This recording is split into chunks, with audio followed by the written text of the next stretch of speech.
Beautiful folks, what is up and how are you doing? This is your favorite struggling R&B producer, Valentine the Plug, and we are back with another R&B cook-up. Now, if you came here expecting anything else except R&B, I don't quite know what to tell you, but now that you're here, you may as well just stick around, alright?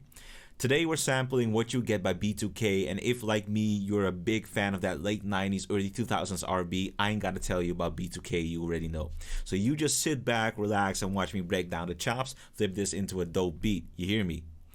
And if you're wondering about a preview, don't worry, the plug's got you covered.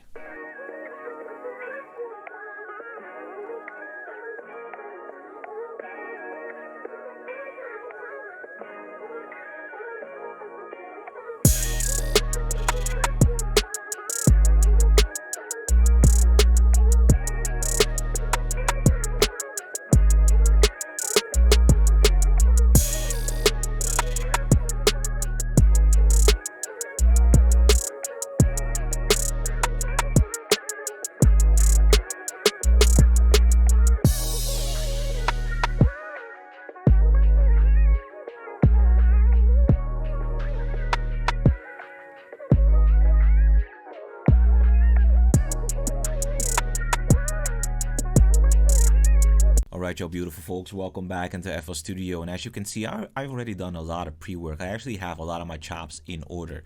The way I went about it, I took the sample, of course, I loaded it into Edison, and usually before I get to that point, I've already listened to the record extensively, so I kind of already know what to look for. So what I've got here, essentially, this is the hook, this is a part of the verse. This here is a bridge that I sampled because I really like those bridges. They're like this cool little switch up that easily modulates to a different key or anything like that. And then it goes back to hook. So I've kind of already structured a lot of my song. So if I pull up my mixer channel, you can see that I've already done a lot of pre-work there too. You can actually see that I have 2 copies of the sample. I always work with 2 copies of the sample. One has a little more mid frequencies and high frequencies intact, and the other has a lot of low end, and I basically blend them together. It's almost like parallel processing. So what you can see, I've unleashed a fuck ton of compression on it because you can see I'm working with very brick waveforms. I'm working with a master record. So to be able to compress the dynamics a bit helps me blend it together with the rest of the elements that I feel like adding. So that's why I'm using a multi-band compressor. I'm also using EQ to make some very big cuts, usually on the low end, so low shelf, high shelf, and some mid cuts just to get rid of that boxiness and that boominess in the mid end. So the one that's more bright, I send it to a reverb track, and the one that's more dull, that has the low end, I send it to a delay track. I don't particularly know why exactly I'm doing that. It's just a stylistic choice, but it definitely helps add some wetness to the sample because you do not want to be working with a dry sample. You want a nice and wet sample. And with that being said, I'm just gonna add a little bit more other effects, but before I do that, let me just play you the chops that I got.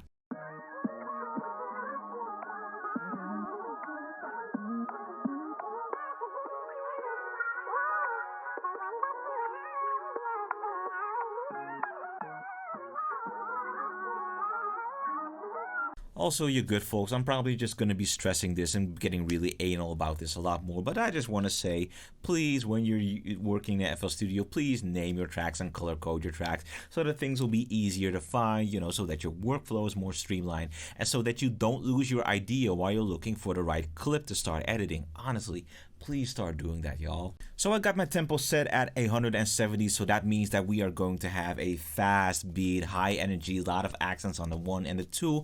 I'm thinking thick kick, hard hitting snare, drum pattern that goes like boom, da, da, da, boom, da, boom, da. You know, fast, hard hitting hi-hats, a little roll in between, percussion loop, and then we got a nice dope groove going on. You feel me? Alright, y'all, so the complete audio M32 has entered the chat, and we are about to lay down a banging drum melody. You feel me?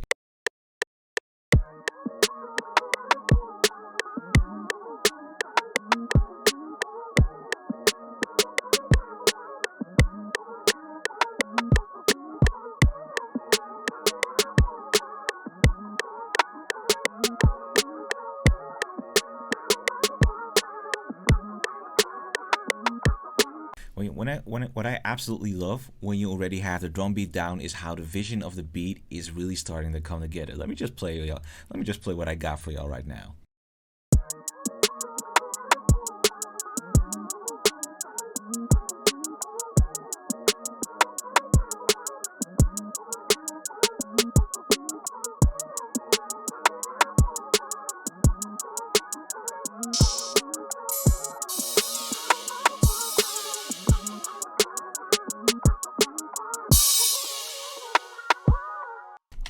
Ain't it beautiful? Ain't it beautiful?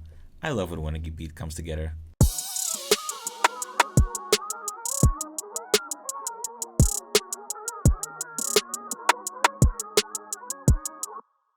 This little part here is perfect. This is like, okay, so basically you got your song starts off with a hook, like big powerful hook.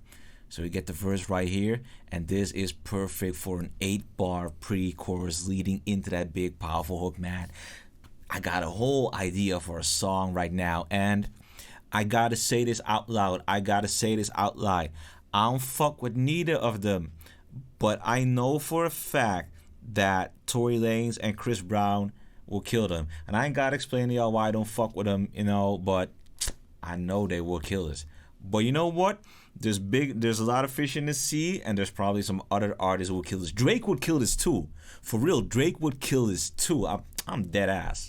So right now, I feel like kind of challenging myself. What I'm going to be doing is I'm going to add an element of my own to the beat, and that's probably a very faint piano or maybe even an electric piano. And there's a little trick that I use to make sure that what I play fits the beat. I'm not using no pitch dimensions or finding out. I'm just using my ears.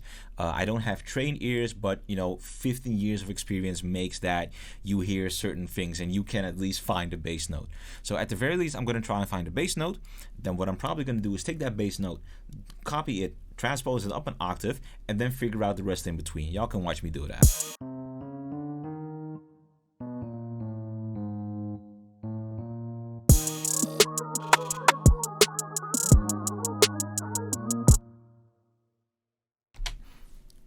I know this chord progression.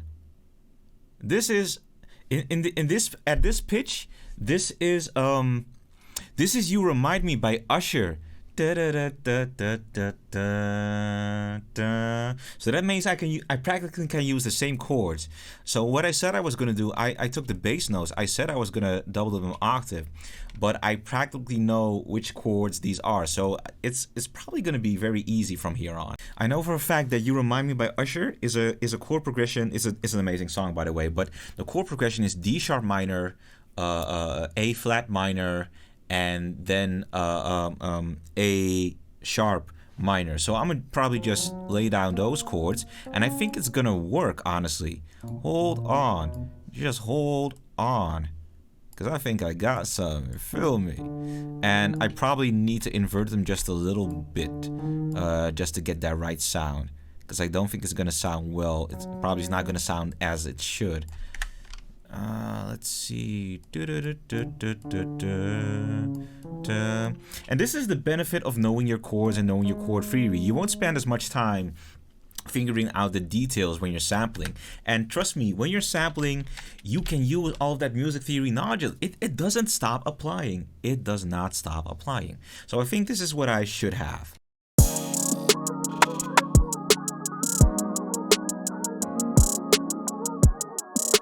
Y'all thought I was messing with y'all, but this is look, let me just play it. If you were 90s baby like I was, you know this.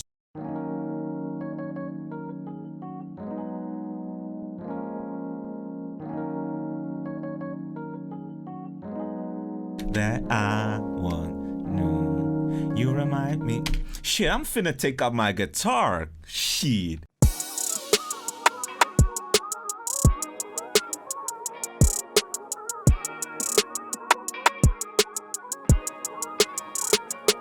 Alright, so now comes the part where we're just gonna do simple things. So percussion loop and a bass line, then I'm just squish it together using a compressor, and then I'm gonna call it a day, because there isn't much else, there isn't anything else that I really need to add. I got a sample that is wet, I got a nice electric piano sitting in the back, I got my guitar, I got a nice drum bounce going on. This beat don't need anything else. So let's get that percussion loop, let's lay down that bass, squish everything together, limit it, and call it a day.